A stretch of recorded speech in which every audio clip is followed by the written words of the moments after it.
J'aimerais tout d'abord partir d'un constat qui est le suivant, et sont sur des chiffres qui nous proviennent du comité de la Convention de Lanzarote, donc de la protection des enfants contre l'exploitation et les abus sexuels, et qui nous apprend qu'un enfant sur 5 en Europe est victime de violences sexuelles.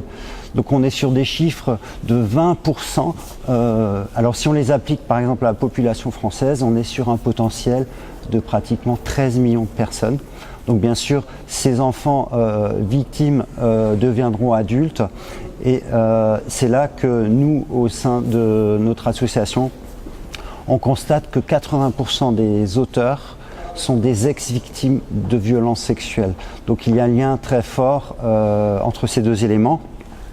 Alors qu'est-ce qui explique cette violence adulte? Mais c'est justement ce vécu en tant qu'enfant, et à deux stades. D'une part, il y a d'abord les cadres de référence familiaux défaillants, dysfonctionnels. Donc un enfant qui a grandi dans une famille violente va lui-même reproduire cette violence dans la mesure où c'est le cadre dans lequel il a grandi et c'est son référentiel, donc même si lui-même a été victime.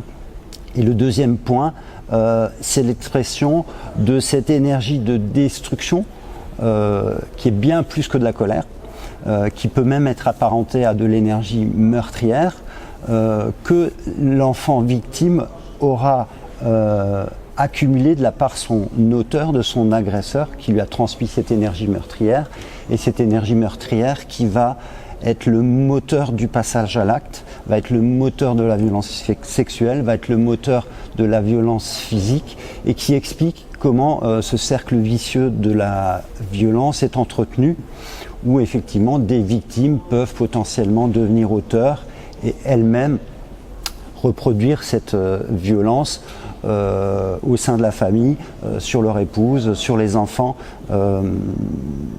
Et voilà, c'est ce mécanisme qu'il s'agit vraiment de comprendre, et surtout de prendre en charge les auteurs pour les soigner, pour qu'ils ne soient plus multi-auteurs de faits de violence, et qu'on puisse interrompre ce cercle vicieux.